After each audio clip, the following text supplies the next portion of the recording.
Buenas noches a todas y todos. Mi nombre es Jessica Ábalos. Yo trabajo en Revista Factum en El Salvador y hoy tengo el gusto de compartir este espacio, el Foro CAP, con tres mujeres periodistas a quienes admiro un montón. Bienvenidas a las tres. Las presento. Nos acompaña María Teresa Ronderos, directora y cofundadora del Centro Latinoamericano de Investigación Periodística, CLIP. Omaya Sosa, cofundadora del Centro de Periodismo Investigativo, un medio sin fines de lucro dedicado al periodismo de investigación en el Caribe, y Fabiola Torres, directora y fundadora de Salud con Lupa, la plataforma de periodismo colaborativo que investiga sobre salud pública en América Latina. Pues gracias al Faro por invitarnos a este valioso encuentro, por juntarnos y también gracias a ustedes por participar. Les invitamos a que vayan dejando sus preguntas, las iremos respondiendo en el transcurso de este espacio. Pues bueno, el tema que nos reúne es, o mejor dicho, el nombre que se seleccionó para este conversatorio es La corrupción prospera en tiempos de crisis. Y alguien podrá decir, pero en nuestros países vivimos en constante crisis económica, crisis política, una crisis perenne de desigualdad, sistemas de salud precarios. Sin embargo, este año nos enfrentamos a un escenario inédito por la pandemia del COVID-19 y los gobernantes nos pusieron en esa dicotomía a elegir entre la salud o la economía o entre la vida y los derechos humanos. Y en medio de estas falsas dicotomías nos encontramos con que muchos políticos aprovecharon esta preocupación y la preocupación de la ciudadanía por sobrevivir para hacer negocios, para hacer de esta crisis un gran negocio. Y haciendo como un repaso por la situación de todos los países, nos encontramos con características muy similares. Parecería que esto es un rally de los funcionarios para ver quién se puso más creativo, para ver cómo le sacaba lucro a esta nueva crisis. Nos encontramos investigaciones periodísticas en la región que revelaron negocios irregulares con fondos públicos, compras con sobreprecios, compras a familiares, manipulación de cifras oficiales. Y cuando mencionamos esto, alguien dirá, bueno, están hablando de mi país, pero realmente parece que estamos hablando de muchos de los países de esta región, de muchos países de Latinoamérica. Entonces, queremos arrancar este conversatorio pidiéndoles a cada una de las participantes que hagamos un pequeño resumen de lo que ha pasado en sus países y cuál ha sido el resultado de las principales investigaciones que ustedes han publicado este año. Para el caso de El Salvador, hago una pequeña introducción diciendo que este país arrancó con una crisis en febrero de 2020 debido a que el presidente se tomó la Asamblea Legislativa con el uso del ejército y desde entonces enfrentamos una crisis de gobernabilidad y una crisis democrática. Pero ¿qué pasó? Se vino la pandemia y vino a disipar este tema y luego se vinieron el montón de revelaciones periodísticas que empezaron a destapar negocios de funcionarios con la pandemia. Y uno de esos temas es lo que lo publicó Cecibel Romero en Salud con Lupa, que tenemos la suerte ahora de tener a Fabiola Torres, su fundadora acá, para que nos comente y empezar con ella, que nos cuente un poco cómo ha sido, cuáles han sido los hallazgos, tanto este caso que ustedes publicaron del funcionario que vendió caretas al gobierno, como los otros casos que ustedes encontraron en sus investigaciones en América. Muchas gracias, es un honor estar con todas ustedes. Una mesa de lujo, la verdad. Bueno, yo estoy aquí en nombre de un equipo del programa Lupa que arrancó a finales de abril de este año, cuando la pandemia ya había generado varias cuarentenas en América Latina. Y con Cecibel Romero, que ella se unió al programa Lupa, es una de nuestras colaboradoras permanentes, estábamos muy pendientes de lo que sucedía en Centroamérica. Luego se uniría Alejandra Gutiérrez, que trabaja en Guatemala, que tiene un medio, Agencia Ocote también, revisando y vigilando varias de las aristas que has mencionado tú, que han sido agravadas por la pandemia, ¿no? Porque ya éramos un continente con muchas desigualdades, con pobreza, con sistemas de salud bastante precarios. Y en ese proceso quería mencionar dos cosas que han enfrentado los periodistas: la falta de transparencia del acceso a información, porque de hecho en El Salvador el presidente Bukele publica por Twitter los reportes de los fallecidos y de los contagiados, y no hay acceso a información mucho más detallada para hacer análisis. Aún así, periodistas como Cecibel Romero hicieron investigaciones que afortunadamente, y estamos vigilantes de eso, ya han generado investigaciones en la Fiscalía. La semana pasada hubo allanamientos para documentación en el Ministerio de Salud. Esta historia empieza con un reportaje que hizo ella, que fue el primer caso de corrupción que cimbró el gobierno de Bukele, y era el caso de los protectores faciales reciclados, ¿no? De un empresario conocido en El Salvador que hizo una venta con sobreprecio, ¿no? Pero no hubiera sido un caso más si no fueran por todos los detalles alrededor de este que investigó Cecibel Romero, porque se trataba de un material que meses antes había sido parte de una campaña de reciclaje que también pagó el Estado salvadoreño, que luego se hicieron productos como los que se vendieron, y además de un personaje que era parte del gobierno, del partido de gobierno, y que iba a ser alcalde, ¿no? Ustedes estaban en un proceso. Nosotros venimos siguiendo de cerca, y a la primera publicación que se vino después, 2, 3, 4 publicaciones acerca de este caso, muchas personas en El Salvador, y quiero agradecer eso también, confiaron en Salud con Lupa para ser una fuente informativa y para que Cecibel Romero continuara haciendo indagaciones. Por eso luego también pudimos descubrir que habían varias empresas en realidad que estaban vendiendo los equipos de protección con sobreprecios. También hizo Cecibel Romero una investigación acerca de qué prioridad tenían los recursos públicos cuando el ministro de Salud estaba remodelando una oficina y se necesitaba recuperar o reorientar los fondos para los hospitales. Y lo último que hemos publicado también con Cecibel Romero en El Salvador tiene que ver con el Gran Hospital. Y en realidad aquí quiero mencionar algo que también nos importa mucho como una línea de investigación. Muchas de las decisiones gubernamentales han estado orientadas a responder al daño, más que a la prevención y a la contención. Porque en El Salvador se anunció desde comienzos de la pandemia que iban a construir un hospital donde se iban a tratar muchos pacientes. Sin embargo, no estuvo listo y ahora mismo tiene déficit de especialistas para atender.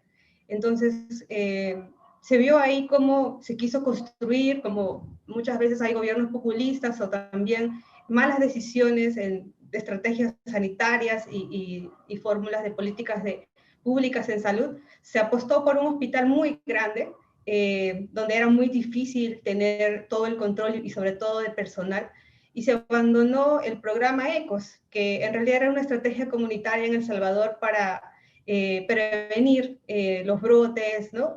A promover la campaña de prevención en muchas otras enfermedades, y no solo COVID. Entonces, todo esto se estuvo trabajando con una mirada en lo que hacía falta o reorientar decisiones de salud pública, y algo que hemos conversado mucho con los periodistas de El Salvador, y no solamente en estos meses, sino que creo que va a ser un gran capítulo de todo lo que está sucediendo en la pandemia, ¿no? Todas las decisiones gubernamentales no han estado sustentadas con evidencia, con ciencia. Muchas veces los estados le han dado la espalda a las decisiones respaldadas con información científica, ¿no? Y se han apostado por otras que lamentablemente generan un desperdicio de recursos públicos, ya más adelante lo hablaremos, y generan también malos resultados, ¿no? Que deben corregirse, porque si bien todos hemos ido aprendiendo este año con la pandemia, en el caso de los estados que han invertido mucho dinero, por ejemplo, en pruebas rápidas o las pruebas moleculares o incluso los medicamentos que se repartieron como kits en Centroamérica, varios países, Honduras, El Salvador, Guatemala, repartieron kits de medicinas que hoy sabemos que no sirven. Y se compró mucho, mucho porque se intentó hacer una prevención basada en nada de evidencia, ¿no? Entonces, bueno, yo quiero dejar aquí un poco este comentario y más adelante mostrarles las investigaciones, pero la verdad nos mantenemos muy vigilantes gracias al gran trabajo que han hecho mis compañeras, tanto en El Salvador como en Guatemala. En Guatemala hace muy poco vimos la situación de los hospitales de campaña que no tienen médicos y que estuvieron en centros comerciales instalados y donde no se podía atender bien a los pacientes, ¿no? Realmente estamos vigilantes como corresponde y también tratando de buscar historias al servicio de las personas, ¿no? Por eso nos hemos metido a varios casos que no solo tienen que ver con la corrupción, sino también con el impacto social que ha traído la pandemia, ¿no? Como el caso de los trabajadores del hogar que vimos, las poblaciones indígenas en Guatemala también vimos. Bueno, ahí me voy a quedar. No he traído una presentación, pero que sí quisiera mostrarles el sitio más adelante. Gracias, Fabiola. Y de hecho, esto que mencionas a lo largo de la conversación, me imagino que se va a repetir en otros países, porque estos casos han sido casi que de copiar y pegar, ¿verdad? Lo que cambia es la ubicación geográfica. Por eso vamos a escuchar ahora a María Teresa, que también desde CLIP crearon un espacio para investigar lo que estaba pasando en diferentes países en el contexto de la crisis con este espacio llamado Centinela para que nos cuente, María Teresa, cuáles han sido las principales investigaciones o hallazgos que ustedes tuvieron en los últimos meses.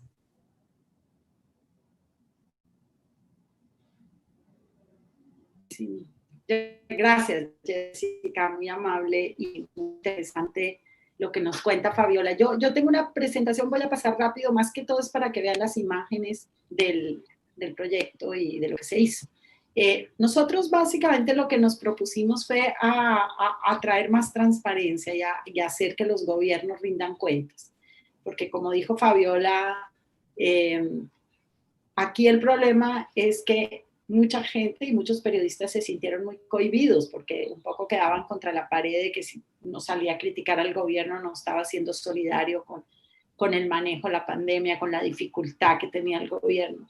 Entonces nosotros dijimos, no, yo creo que nuestra labor es hacerle seguimiento al dinero, hacerle seguimiento a la respuesta del gobierno. Entonces queríamos eso, que los gobiernos rindan cuentas y también encontramos una enorme riqueza en la colaboración y en la comparación. Encontrar problemas sistémicos y buscar del dicho al hecho. Entonces hicimos esta colaboración de Centinela, que produjo toda esta cantidad de notas, que creo que ese grafo no nos está saliendo muy bien. Estas fueron todos los que participaron. Después, más hacia el final, ha habido otras alianzas y otras colaboraciones, como está No Ficción en Guatemala, estaba El Faro en El Salvador, estaba en Nicaragua Confidencial y muchos otros. Algunos incluso estaban colaborando simultáneamente con Salud con Lupa y con nosotros, lo cual me parecía súper lindo porque era una manera de complementarnos, de aprender no solo entre cada grupo, sino entre los grupos, digamos, entre los distintos colectivos de colaboración. Entonces, la primera trabajo que hicimos fue tratar de investigar qué tanto están informando los gobiernos, qué tan transparentes son. Y descubrimos que en algunos casos cosas tan básicas como cuántas camas tenían disponibles para poder atender, camas UCI, camas de unidades de cuidados intensivos, y nos descubrimos que varios países, por ejemplo, no estaban informando sobre cuántas camas tenían disponibles o cuánto les faltaba, porque uno no tenía la información y otros simplemente no lo querían hacer. Allí hicimos como un panorama de los 13 países de qué era lo que estaba pasando en términos de información. Inclusive en una de las publicaciones mostramos que Paraguay estaba muy corto en dar información y al parecer nos cuentan los colegas de Paraguay que eso influyó en que el gobierno empezara a llevar un conteo público mucho más transparente. Después los colegas de Paraguay se les ocurrió hacer esta historia de cuánto había costado y cómo habían traído los respiradores y cuánto había pagado, porque se desató esta batalla de todos los países por comprar respiradores para poder equipar sus unidades de cuidado intensivo.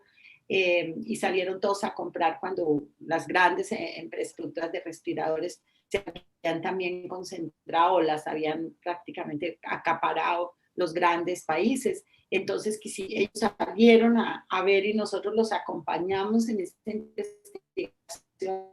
Y esa investigación se inspiró y terminamos investigando en 9 países y terminamos descubriendo que 9 países invirtieron 320 millones de dólares, que es un platal, es lo que vale muchos programas de desarrollo solamente en los ventiladores. Y que en algunos casos, como ustedes pueden ver aquí, algunos de los promedios de compra de los ventiladores por país fueron exageradamente altos. No necesariamente porque salieron todos a comprar y estaba caro, sí estaban más caros que los normales. Hubo países que compraron, como podemos ver, mucho más barato. El país que sistemáticamente compró más caro en distintos momentos y de manera más caótica fue México. Los colegas de México de Quinto Elemento se metieron a fondo y mostraron qué era lo que había pasado allí. Cada uno de estas rayas realmente fue una historia. Hubo, por ejemplo, No Ficción sacó esta investigación de exactamente cómo era que habían comprado los ventiladores, a cuántos los habían comprado. Ellos encontraron, por ejemplo, súper costosísima de más de $100,000 neonatales para bebés, cuando ese no era la prioridad del COVID, atender bebés, porque a los niños eran los que menos les estaba contagiando. También hicimos otro tipo de historias como esta, que fue mostrar la paradoja de cómo México y Costa Rica, que son grandes exportadores o de piezas de ventiladores, o son en sí mismo, o de ventiladores completos, tenían por sus acuerdos de comercio libre y sus zonas francas, estaban obligados a entregarle esos ventiladores a Estados Unidos por los acuerdos de comercio. Y sin embargo, pasaron 2 cosas dramáticas. Por un lado, sobre todo en México, una de las zonas donde más contagio hubo fue precisamente en las zonas de Maquila, donde estaban produciendo este tipo de ventiladores. La gente se estaba enfermando porque esas empresas no pararon para cumplir las cuotas externas, y al mismo tiempo México, por otro lado, estaba comprando ventiladores 2 y 3 y 4 veces más costosos en el mercado internacional. Entonces, también se ve como el arreglo de comercio internacional está demasiado desbalanceado en contra de los países. Perú también descubrió que los ventiladores no solo que los que compró no se distribuyeron, porque no es solo comprar el ventilador, es entrenar a la gente para usarlo, es tener todo el equipamiento. Después hicimos otra serie. Esta serie no fue exactamente parte de Centinela, aunque Centinela siguió publicando y ha seguido, tenemos muchísimas historias que se publicaron en varios sitios. Pero fue otra alianza más corta que hicimos, sobre todo porque nos entró la duda de ya no cómo habían gastado la plata para la salud, sino cómo habían gastado la plata que supuestamente iba a proteger a los trabajadores que se quedaron sin trabajo por el confinamiento y a proteger a las pequeñas y medianas empresas. Y entonces fuimos a buscarlo con Guatemala, con el estado de Jalisco en México, con la revista Poder, en Costa Rica en general, con todo el país, y también en Honduras. Y lo que descubrimos primero fue que en Guatemala prácticamente todos esos miles de millones de dólares, porque Guatemala se endeudó enormemente para conseguir el dinero para supuestamente proteger a los más vulnerables, resulta que mucho de ese dinero se fue a los bancos privados para entregarle créditos o para entregarle garantías a los empresarios. Y cuando los colegas de Guatemala, que fue todo la alianza de Guatelix, que también está Agencia Ocote, está Ojo con mi Pisto, está el intercambio y está Plaza Pública. Ellos salieron a investigar y resulta que el gobierno les dijo, no, eso lo entregaron los bancos, eso está por reserva bancaria, y los bancos dijeron lo mismo.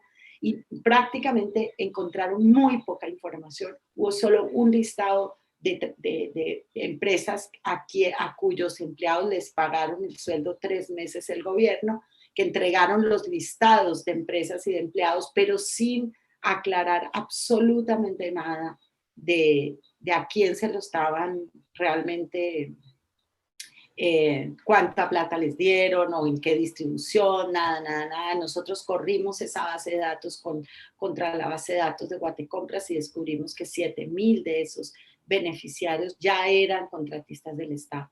En Jalisco, el hallazgo más importante sí fue en salud. Allá lo que siguieron fue la plata de la Secretaría del Servicio de Salud de Jalisco, y lo que encontraron básicamente es que buena parte de la plata se fue en beneficiar un gran hospital que era privado de la Universidad de Guadalajara y que no atendió pacientes de COVID, que era la gran absurdo, ¿no?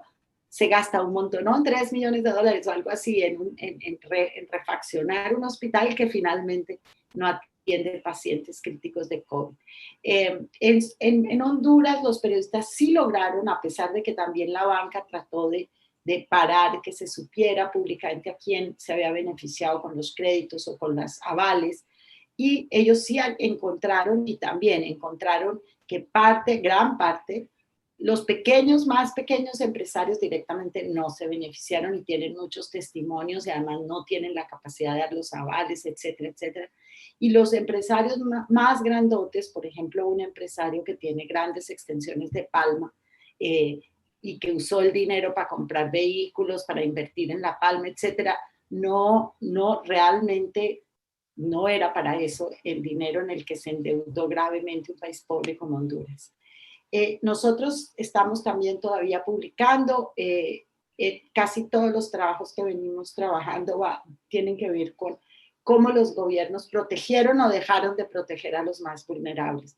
¿Qué pasó con algunos grupos sumamente vulnerables que están esperando que el gobierno los atendiera y que no los atendieron? Uno de los trabajos más lindos fue con la gente, con la ciudadanía, sobre salud mental, y conseguimos hacer ese todavía no ha sido publicado, pero ya hemos venido trabajando en redes como con 700 voluntarios que nos están contando en 3 países lo que está pasando con la salud mental, cómo la están viviendo. Y finalmente, solo quiero dejar con una reflexión sobre la colaboración. La colaboración permite contar historias completas, investigar en diversos lugares a la vez, promueve mucha solidaridad, aprendemos y conectamos cabos. Lo que publicó el uno inspira al otro, lo que publicamos algunos, otros lo siguieron en sus países, y amplían el impacto, y también permite preguntar lo que supuestamente no se puede, esta sensación de que, oye, me van a mirar mal si yo me pongo muy persistente en preguntar, porque me dicen que el gobierno no necesita ahorita que le pregunten, sino que lo dejen trabajar. También ayuda a cambiar narrativas tóxicas, inspira nuevas historias, nos puso a trabajar con periodistas americanos que están trabajando allá. También permite buscar fondos, porque cuando hay estas alianzas grandes es más fácil buscar fondos para apoyar a aquellos que tienen más dificultades en emprender investigaciones de más largo plazo. Eso básicamente es lo que yo les quería compartir. Ha sido como el antídoto, el tema del periodismo colaborativo en estos tiempos, tanto para ustedes como diferentes plataformas que le están apostando a esto. Y ahora que escuchamos a María Teresa, bueno, suena este caso del hospital subutilizado, del hospital que no estuvo listo, y vamos viendo que los patrones se repiten. Hay un tema que también se repitió en nuestros países, y es el tema del subregistro o del manejo malicioso de las estadísticas y de los datos oficiales. De hecho, en Puerto Rico, Omaya nos puede contar que fue uno de los temas que ustedes publicaron. Si nos podrías contar un poco más y de esto y de las demás investigaciones que ustedes han investigado en este contexto. Como no, nuevamente muchas gracias por tenerme y es un lujo, un placer compartir con las colegas María Teresa, Fabiola y contigo, Jessica. Voy a poner una presentación también, pero ciertamente lo que dices es muy cierto. Los patrones se repiten y las escuchaba yo a ellas, ¿verdad? Y decía, bueno, eso pudo haber pasado, eso mismo pasó en Puerto Rico o algo muy similar. Yo, como ven, comienzo esta presentación un poco antes de la pandemia porque quiero dejarlos con el mensaje de que esto no es solo de la pandemia. Nosotros llevamos decía Jessica al principio que nuestros países viven en crisis, pero hay unas crisis peores que otras y en Puerto Rico, como bien saben, pues llevamos ya 3 añitos bien duros de una crisis detrás de otra en medio de una depresión económica que lleva ya más de 10 años también. Así es que esta primera foto que ven, pues es una de las más recientes crisis que todavía sigue incidiendo incluso en el contexto de la pandemia y se da con pues el corrupción del gobernante que teníamos y que por primera vez en la historia fue sacado parcialmente a raíz de una investigación que hicimos, pero realmente fue la ciudadanía que tomó las calles en Puerto Rico para lograr un cambio, ¿verdad? Entre comillas, ya veremos. Déjeme ver por acá, que no se me está moviendo, acá, discúlpeme la presentación. Pues como les decía, son 3 años terribles y ahí lo resumo en una sola diapositiva, el huracán María, en el 2017, donde el gobierno escondió miles de muertos, ahí comenzó el mismo patrón de jugar es una emergencia de salud pública igual, esconder números, esconder estadísticas, y el gobierno decía que eran 65 muertes y al final tuvieron que admitir un año después que eran casi 3.000 después de investigaciones periodísticas hechas por el centro. No habíamos pasado eso en el 2018, después de ese año que pasó de investigaciones y de muchísimas cosas terribles que dan para otra conferencia, no los voy a entretener en eso. Ocurrió el asunto de que ese mismo gobernante que manejó fatal todo el desastre del peor huracán que ha vivido Puerto Rico en su historia moderna, ¿verdad? Se le encuentra en un chat secreto de Telegram, que fue lo que detonó esas protestas que vieron al principio, con insultos al pueblo, a todos los sectores del pueblo, pero más allá de eso también había corrupción con todos sus allegados y contratistas privados. Vamos viendo el patrón, ¿verdad? Luego nos habíamos salido de un gobernante 5 meses después que nos azotan unos terremotos que en Puerto Rico en la historia moderna tampoco habían habido terremotos. Y nuevamente el gobierno durante una crisis escondiendo suministros de emergencia para jugar a la política mientras la gente pues no tenía que comer, ¿verdad? Y en medio de eso entonces nos llega la pandemia, donde se repite el mismo patrón que comentaba Fabiola al principio, corrupción en compras de pruebas y equipos, exactamente lo mismo, y nos agarra la pandemia con un departamento de salud prácticamente en ruinas por la corrupción que había dejado la administración que había sacado el pueblo del gobernador Ricardo Rosselló. Estos solamente son imágenes que les quiero pasar rápido para que vean lo que llevamos pasando, ¿verdad? Y cómo en estas crisis la corrupción y la negligencia, que son, ¿verdad? A veces hay intención total de robo y a veces simplemente es imagen lo que se está canjeando, a veces es política, pero ciertamente en todas estas crisis que les he comentado ha habido aprovechamiento de parte del poder público y del poder privado. Esto fue en el huracán María. Nosotros terminamos revelando, el gobierno hablaba de 64 muertes, nosotros documentamos que había más de 1.000 en los primeros meses y logramos ponerle nombre y apellido y hacer esta gran investigación donde pudimos documentar con datos que tuvimos que, nuevamente la falta de transparencia, demandar al gobierno para que nos diera esos datos y estadísticas para nosotros poder probar lo que verdaderamente estaba pasando en esa emergencia. Y recuerden eso, que demandamos por esos datos para que cuando lleguemos ahora a la pandemia vean lo que pasó nuevamente. Luego viene lo de Ricky renuncia, las personas tomando las calles. ¿Cómo fue esto? Brevemente, pues en una investigación de corrupción en el gobierno de Ricardo Rosselló que había empezado el centro, una fuente nos hace entrega de todo un chat secreto que tenía el gobernador con 12 de sus asesores más allegados, muchos públicos, otros eran empresarios privados que ni siquiera ocupaban puestos en el gobierno, donde se intercambiaban cosas como lo que están viendo aquí. Estos son, como se dice, shots directos de ese chat, y el centro publicó las 889 páginas completas para que la ciudadanía pudiera mirar todo el contenido que había burlas y pedidos a los obesos. Aquí están viendo que le dicen, no estamos en televisión, le dicen puta a una concejal de Nueva York.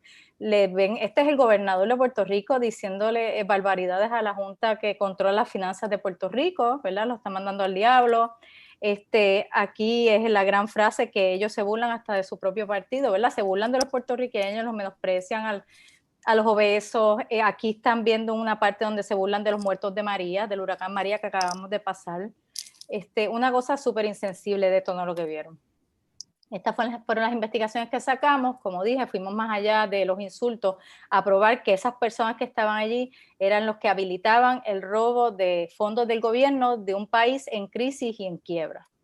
Este fue el esquema que pudimos develar con el gobernador y sus allegados y cómo todas estas compañías se estaban beneficiando de alguna forma a través de también agencias de gobierno con decenas de millones de dólares en contratos y en comisiones. Llegamos a los terremotos. Pues Puerto Rico, entre las cosas que encontramos era no teníamos un plan para atender trauma, o sea que la mayor parte de la gente de un terremoto muere de trauma, pues el hospital de trauma no era a prueba de terremotos. Eso encontramos. Las escuelas colapsaron, como están viendo allí, muchas no habían sido ni inspeccionadas, y los suministros para repartir a las personas se encontraron meses después. Mientras había miles de personas sin techo, pasando hambre, en necesidad, pues había comida, agua, cáteres y todo tipo de cosas guardadas porque los políticos los querían repartir para época eleccionaria.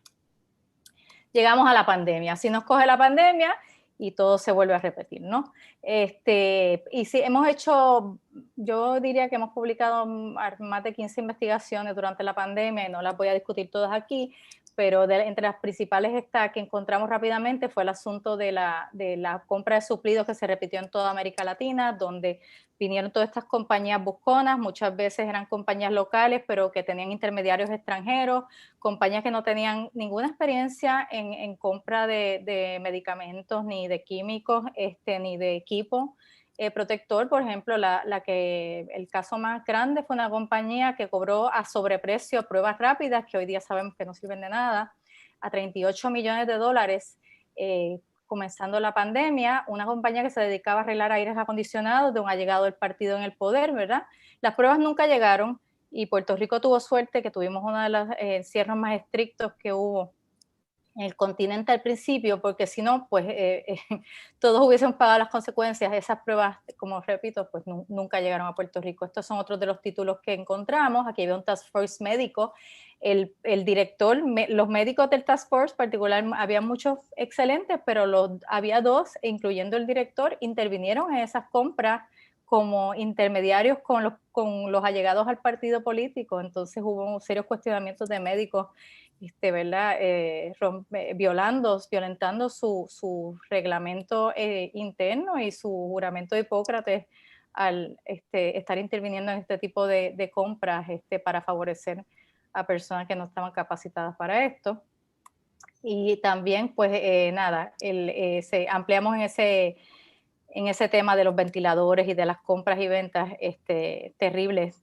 Escuchaba a Jessica y no lo incluí aquí, pero tuvimos la misma situación de un hospital, gran hospital que se prometió, que tampoco nunca llegó, nunca se supo qué se hizo con el dinero. Podríamos estar aquí hablando toda la noche de las distintas situaciones que han ocurrido. Pero bueno, y esto que ven aquí, que puse al final, fue el empresario de los 38 millones, que nuevamente parece que no aprenden del chat del 2019, en un chat le dijo a otra persona que el virus había sido productivo.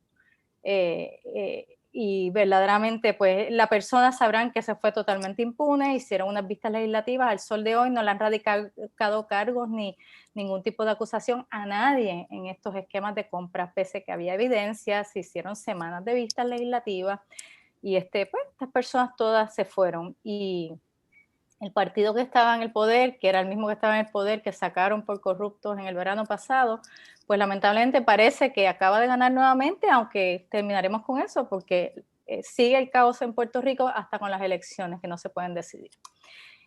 Aparte del asunto, y con esto termino, de lo que es la corrupción pura y dura, pues está la parte de la falta de transparencia y la falta de estadísticas, que también mata, ¿verdad? Y también es negligencia de gobierno y en cierta forma es corrupción, aunque no haya un beneficio económico de por medio directamente, porque pues se busca hacer a veces por tema político, por tema de imagen y otras razones, ¿verdad?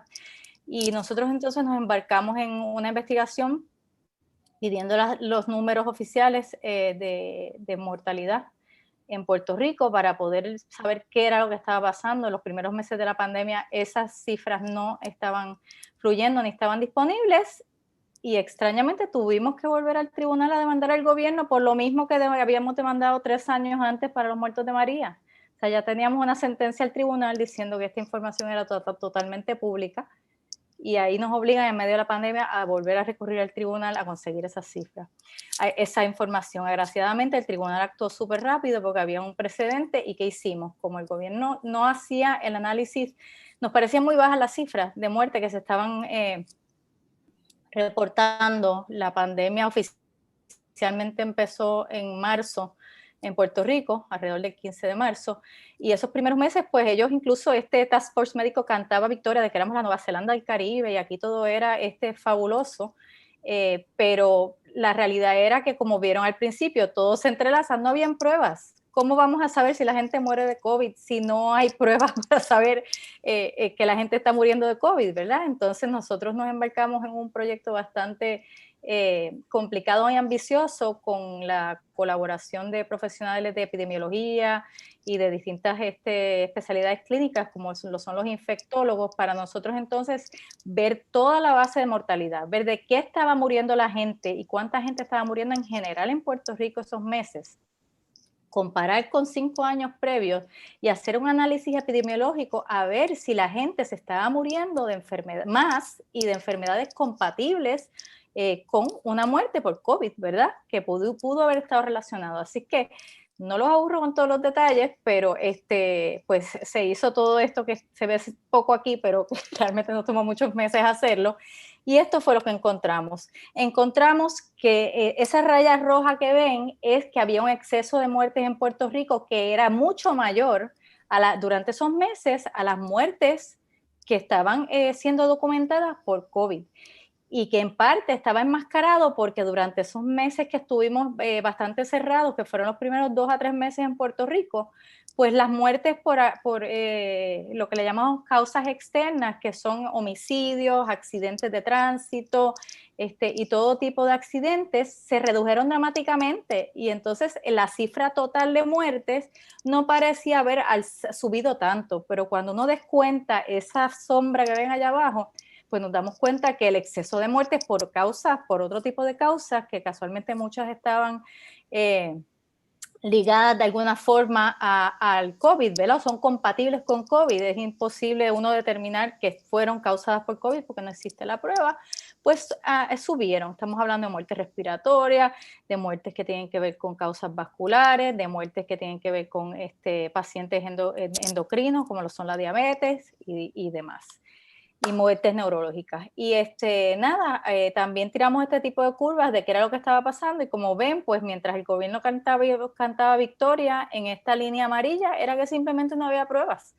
Tan pronto las pruebas comenzaron a aparecer, esta raya comenzó a subir y no sé si han podido ver lo que está pasando en Puerto Rico ahora mismo, pero esto se ha triplicado, el COVID, que éramos la Nueva Zelanda del Caribe, en Puerto Rico está totalmente fuera de control en estos momentos. Ayer murieron 20 personas, en las muertes diarias eran 10 anteriormente y estamos en un ritmo muy, muy preocupante.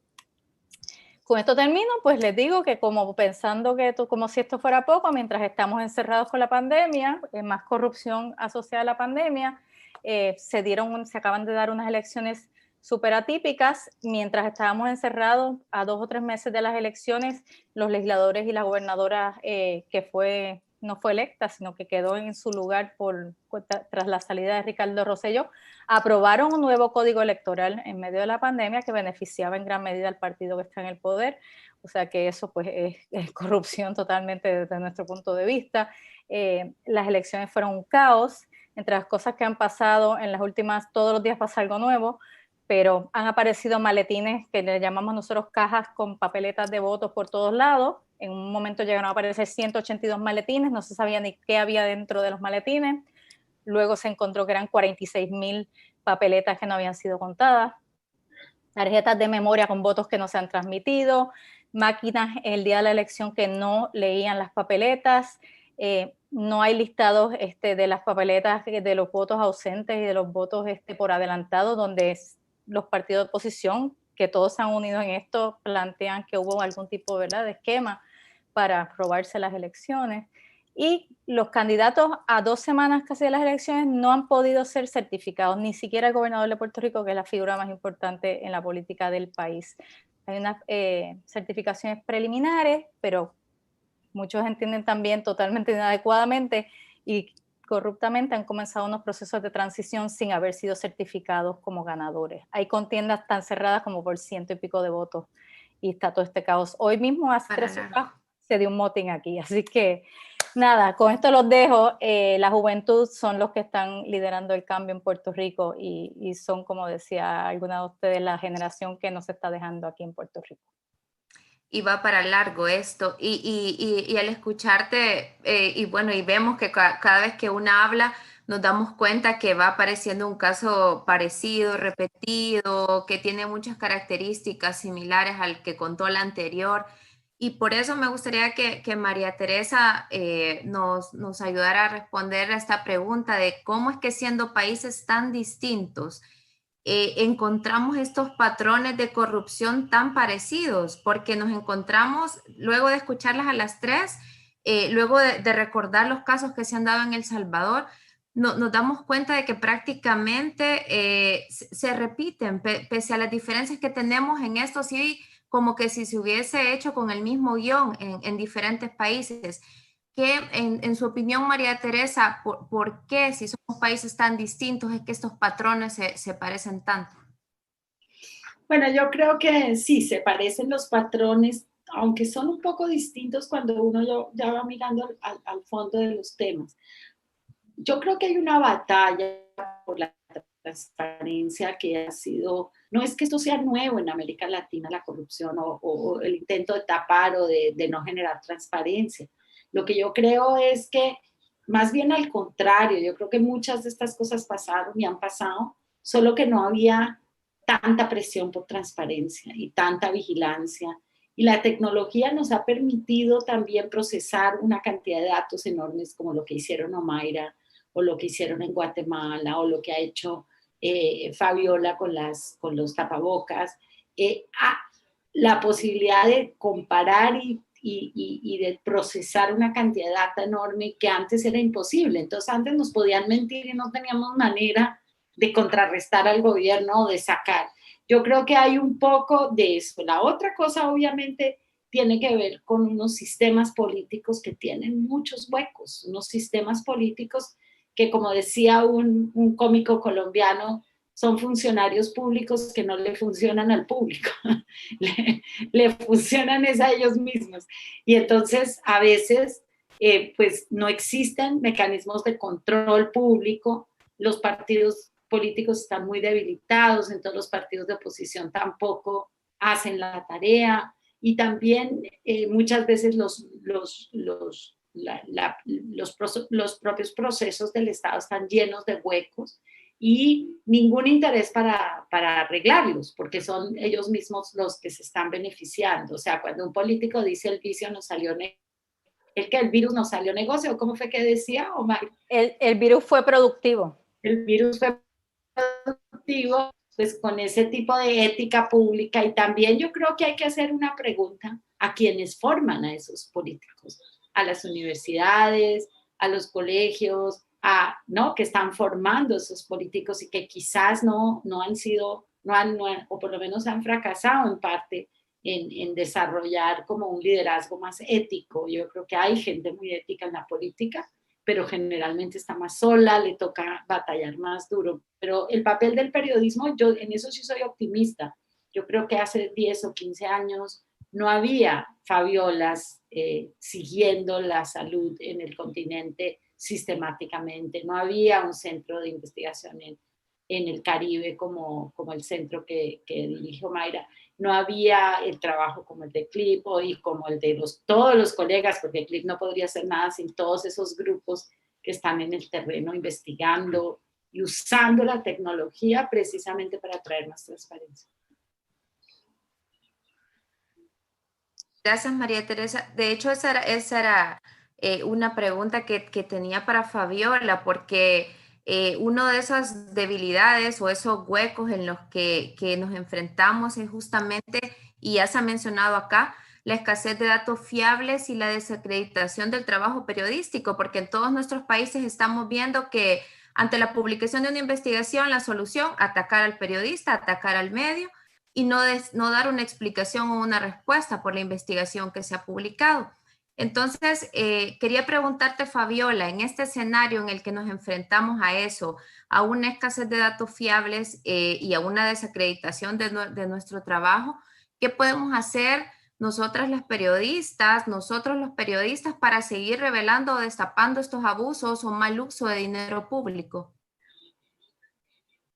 Bueno, este contexto ha sido bastante complejo para poder hacer investigación y reportear en terreno, porque evidentemente nos hemos enfrentado a un panorama complejo de incertidumbre, ¿no? Porque la pandemia nos ha traído muchas incertidumbres, pero hay algo en el que los periodistas de investigación, los equipos colaborativos han avanzado muchísimo, y la documentación y la sistematización de información ha ayudado a despejar todos esos ataques a los periodistas independientes, ¿no?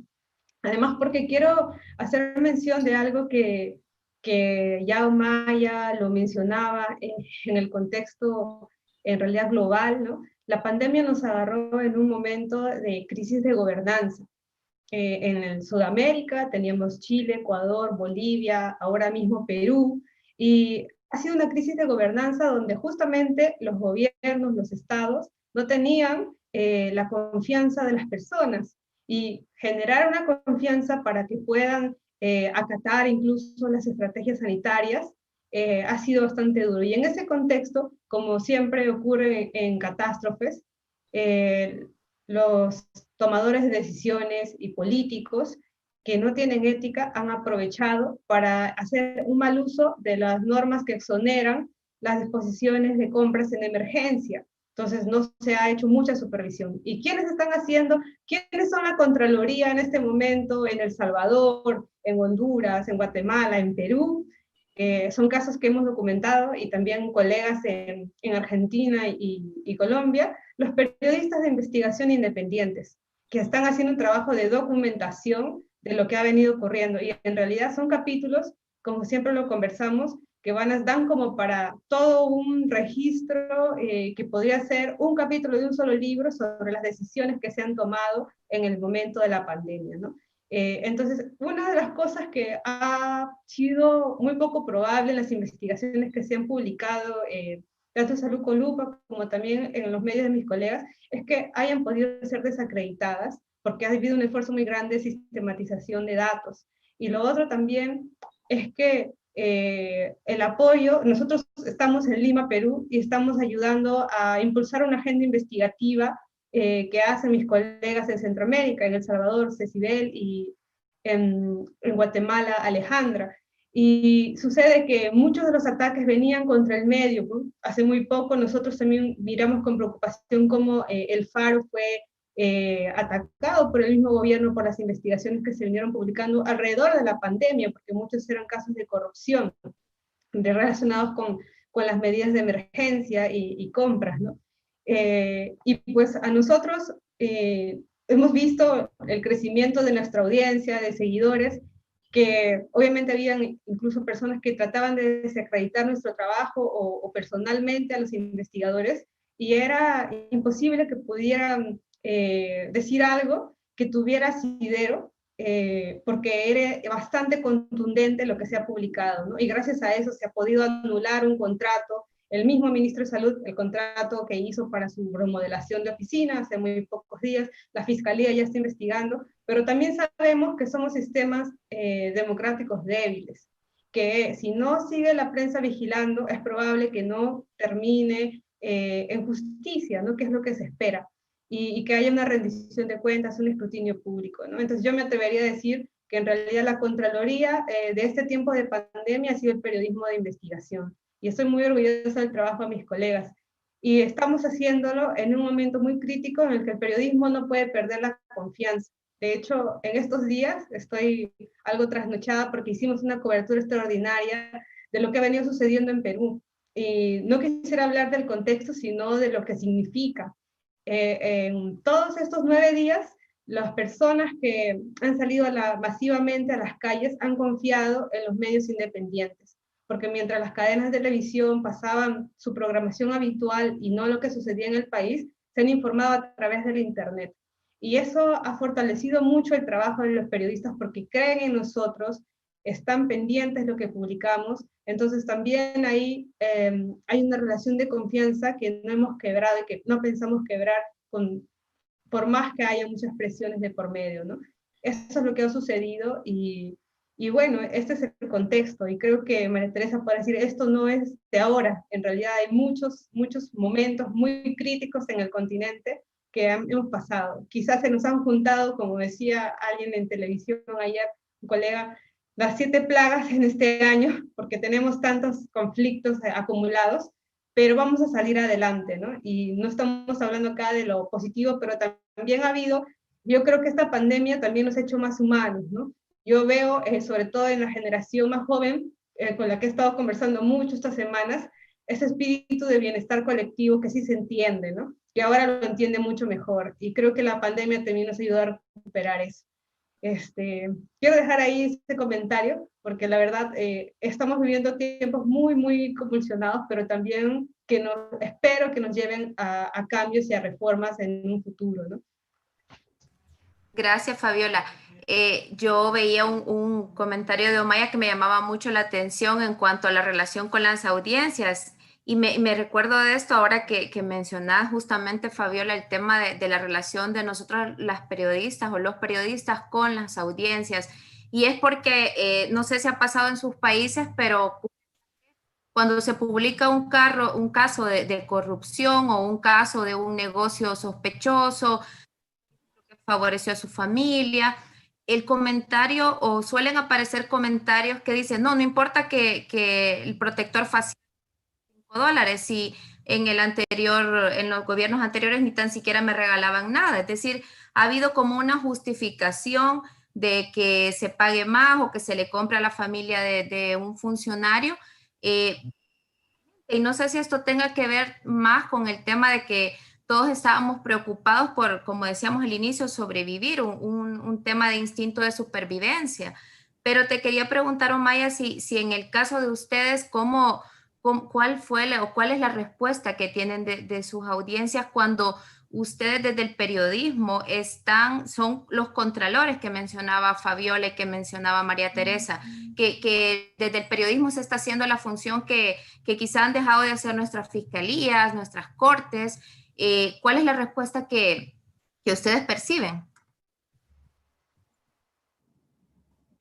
Ahora me escuchan, ¿verdad? Estaba apagada. Desde el periodismo, pero diría como Fabiola dice, desde el periodismo independiente. En la última década yo he visto el cambio brutal de verdad que el trabajo que se está haciendo y tengo que decir que el mejor trabajo se está haciendo a nivel de medios independientes. Yo empecé mi carrera en un medio tradicional y cuando comenzamos este centro, que no es sin fines de lucro, no tiene ataduras ni comerciales ni políticas, precisamente por todos los problemas que estamos diciendo, nadie creía, pensaban que estábamos locos, nadie creía en esto, nadie pensaba que esto era un proyecto viable. Nos fuimos 2 periodistas de los 2 periódicos más grandes de aquí sin dinero a armar esto y dijeron estos 2 realmente no saben lo que están haciendo. Y hoy día es lindo, increíble ver lo que está pasando. Yo les tengo que decir que hay mucha gente en el pueblo que solamente confía en lo que estamos publicando nosotros. Tristemente, porque hay muchos buenos colegas en los medios tradicionales acá, pero sabemos todos pues las agendas que hay, ¿verdad? Muchas veces de dueños y de intereses económicos y muchas veces no se permite que las cosas verdaderamente importantes salgan a relucir. Entonces la gente pues desconfía, ya la gente piensa de una manera distinta, es otra generación más crítica, son momentos bien difíciles lo que se están viviendo y convulsos, como decía también Fabiola, pero también veo mucha esperanza, bien esperanzadores acá en las imágenes que les quise mostrar de los jóvenes. Realmente hay una generación aquí nueva que no se está dejando tomar el pelo, que están muy activos y se vio en estas elecciones caóticas que tenemos. El panorama de estos dos partidos que alternaban el poder y que han quebrado a Puerto Rico y que nos tienen en ruinas, en las ruinas en que estamos innecesariamente, pues mira, han perdido toda su fortaleza, sacaron menos que los otros partidos juntos. Por primera vez tenemos una legislatura dividida entre 5 partidos, eso nunca se había visto en Puerto Rico. Y entonces hay mucho problema, pero yo creo que la democracia está triunfando dentro de esta revolución silenciosa que estamos teniendo. Y los periodistas independientes pues definitivamente somos los que estamos llevando la voz cantante y somos en quienes están confiando. Ahora mismo las elecciones es lo que están pidiendo, vayan, monitoreen todo no abran esos maletines electorales sin que estén allí los periodistas, ¿verdad? Así que hay mucho trabajo por delante, pero es bonito. Gracias. Es esperanzador escuchar que estamos hablando de un tiempo de crisis y estamos hablando de cómo avanzó la corrupción, pero al mismo tiempo todas coincidimos en que se ve una luz, que se ve como esas pequeñas revoluciones de diferente manera en cada uno de los países. Ya casi tenemos que ir cerrando. Voy a leer una pregunta que si me podría ayudar a contestarla, María Teresa, y luego hacemos el cierre. Preguntan acá, en su experiencia, ¿por qué los organismos internacionales dejan libres a los gobiernos en el manejo de las ayudas económicas? ¿La ayuda debería de venir con un control del uso de ellas? Pues sí, debería ser mucho mayor el control. Muchas veces la banca multilateral, ellos tienen sus divisiones anticorrupción y cuando hay casos lo suficientemente documentados, se devuelven y hacen investigaciones y meten, digamos, empresas o países incluso en listas negras y no les vuelven a prestar. Pero la forma como ellos funcionan es a un nivel muy macro. Es muy difícil que un caso concreto en que se usó plata prestada por el Banco Interamericano, lo que sea, para una cosa que termina siendo corrupta, es muy difícil devolverse y hacer la denuncia que llegue hasta allá arriba, porque el responsable de eso realmente son los gobiernos, ¿no? Ellos son los que responden ante estos bancos y los que tienen que pagar la plata. Yo creo que eso tenemos una tarea enorme de hacerlo mucho más transparente, porque lo que decíamos con los colegas de Centroamérica es que cómo puede ser que un gobierno se endeude en miles de millones de dólares que te toca pagarlos en 4 generaciones, ¿no? Con impuestos, pero la plata no la goce sino unos poquillos. Es como si tú hicieras de garante un préstamo y la plata no la paga, digamos, y después te toca pagarla a ti, pero tú nunca. Entonces, me parece que la gente tiene que agarrar mucho más conciencia y en eso los periodistas podemos jugar un papel porque son temas complejos. Estos préstamos, estos manejos macroeconómicos son súper difíciles y hay que entender cómo funcionan. Y también yo quería decir 2 cositas. Están muy cooptados estos gobiernos nuestros por pequeñas mafias. Entonces llega una pequeña mafia y se coopta un pedazo de poder y Perú, pues lo estamos viendo ahora de manera dramática lo que ha pasado en el Congreso. En Puerto Rico, qué duda cabe, en mi propio país, en Colombia, pues también hemos tenido casos dramáticos de cooptación incluso de grupos armados, cooptando pedazos de poder y entonces ellos ya dejan de trabajar para el público, ellos trabajan para ellos mismos. Y en una nota un poco más optimista, coincidiendo con Fabiola y con Omaira, yo digo, pucha, si 8 meses encerrados, que hemos estado relativamente encerrados, hemos podido hacer en periodismo lo que hemos podido hacer, ¿qué tal si nos dejan sueltos? Así es. Claro. Así es. También nos preguntan acá, bueno, esto es un poco por esta coyuntura que hemos tenido de las emergencias en Centroamérica y el Caribe por la llegada reciente de los dos huracanes que recién pasamos, que si nosotros ahora podemos pronosticar o advertir qué beneficios tendrán estos gobiernos pidiendo dinero para el Triángulo Norte, que es un poco lo que decía María Teresa, de cómo de cada crisis se ve la oportunidad para un nuevo endeudamiento. No sé si Omaya quisieras responder.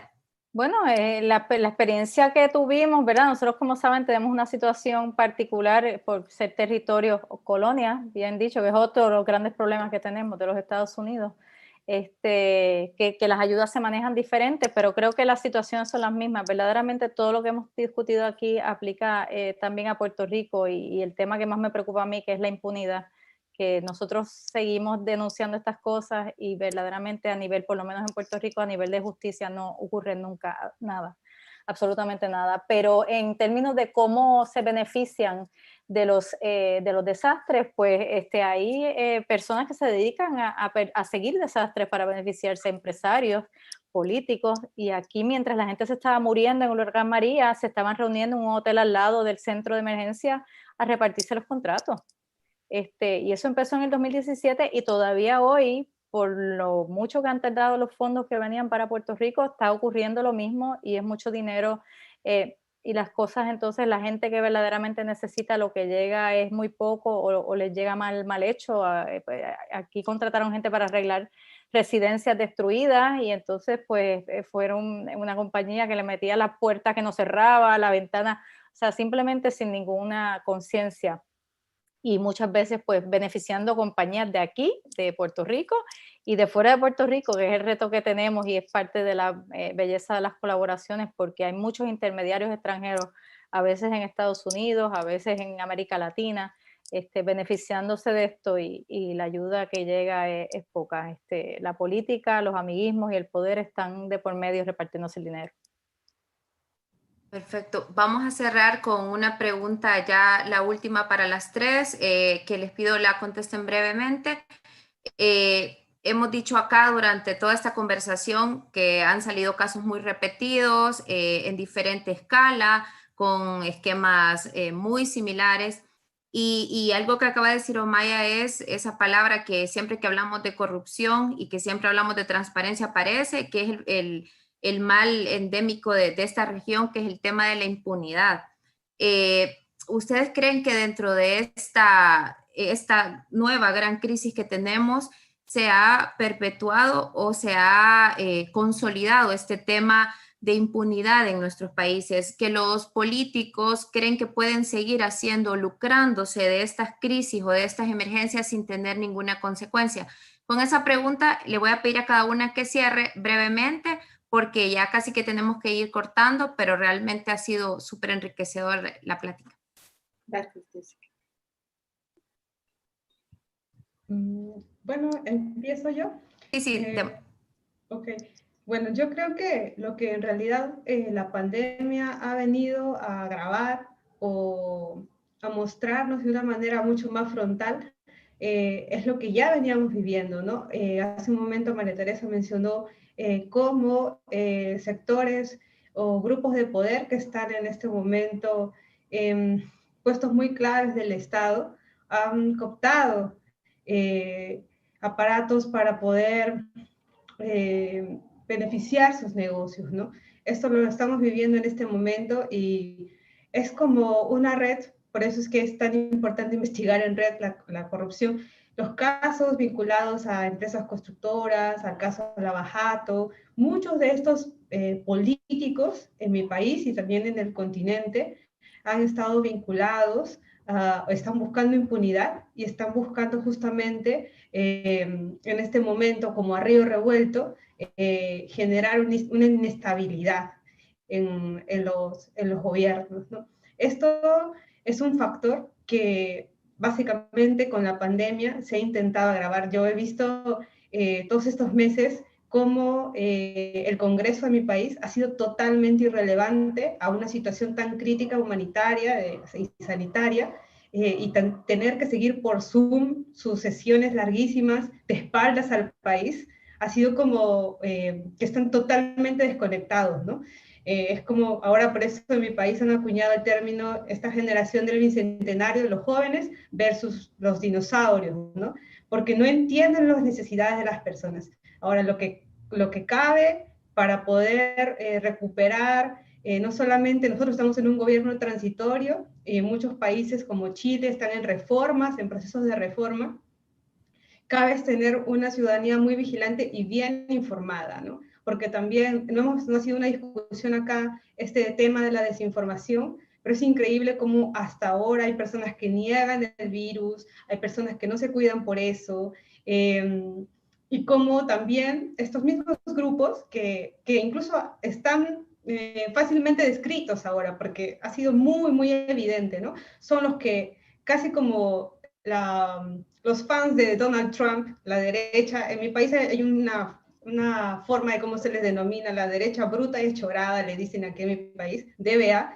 Ellos creen en el dióxido de cloro, han estado petardeando las estrategias sanitarias, apoyan al grupo Con Mis Hijos No Te Metas, son un grupo conservador, yo no tengo nada contra los conservadores, pero de ultraderecha que desinforman.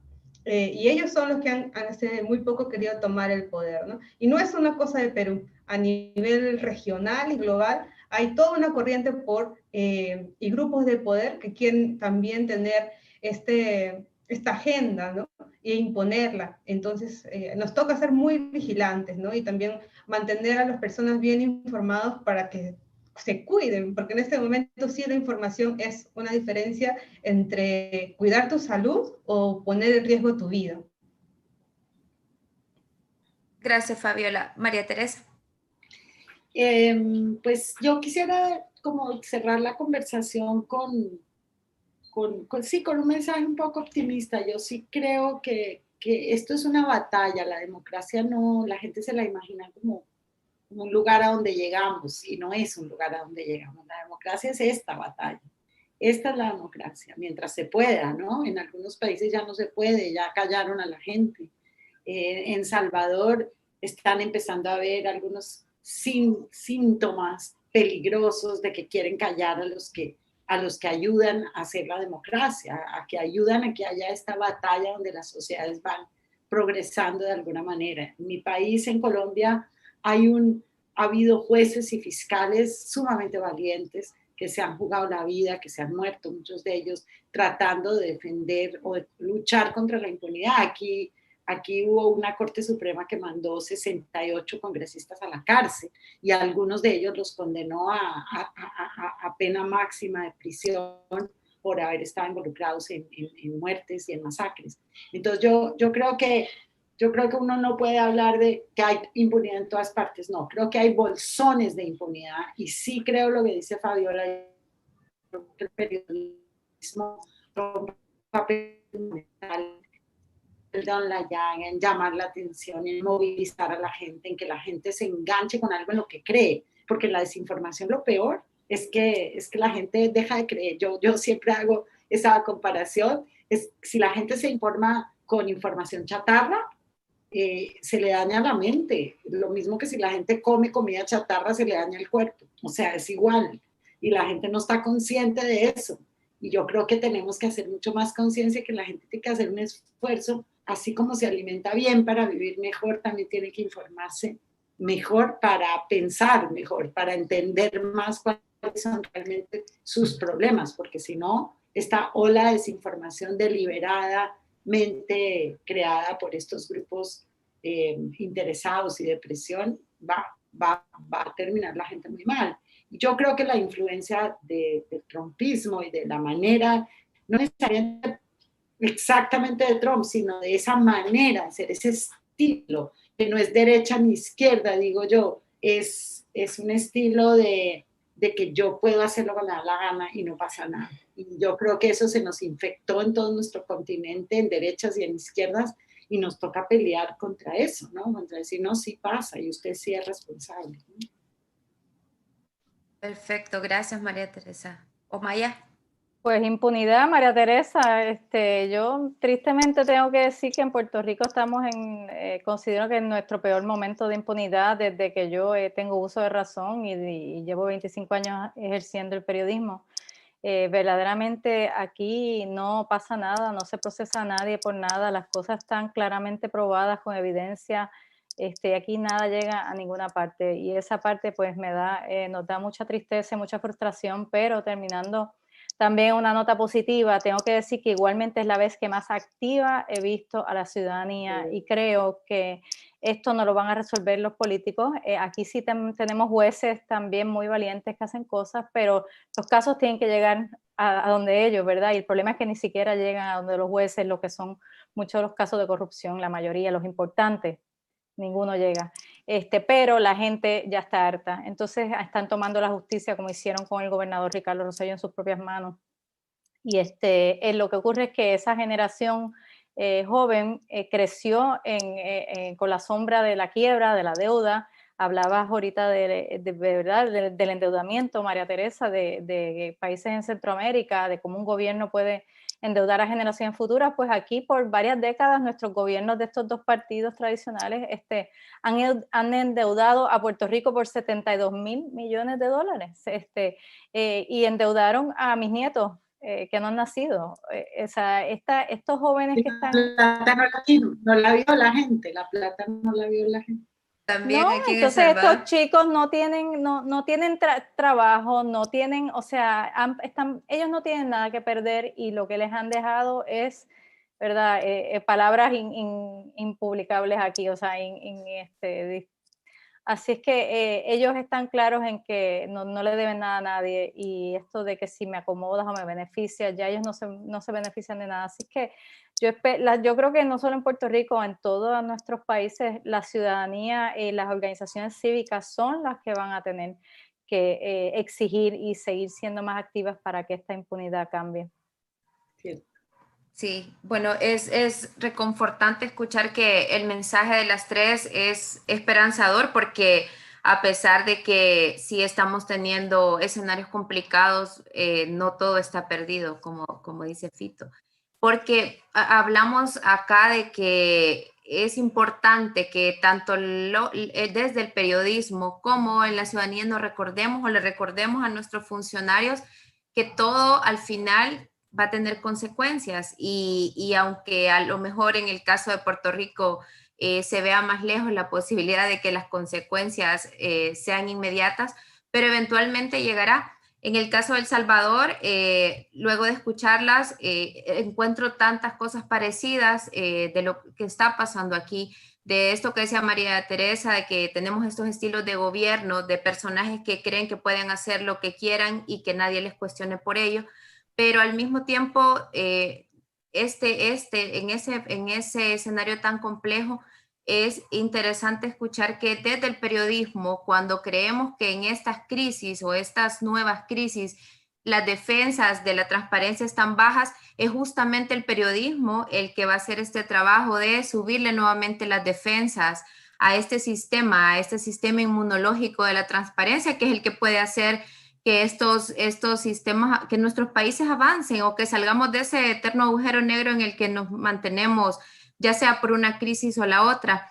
Así que con eso cerraría con ustedes. Les agradezco de verdad que hayan compartido su tiempo, sus trabajos, su experiencia y sobre todo estas palabras que nos motivan a quienes ejercemos este oficio a seguirlo haciendo y además a la ciudadanía a seguirnos haciendo preguntas, a motivarnos a no solo buscar respuestas, sino desde nuestro oficio seguirnos haciendo preguntas constantemente.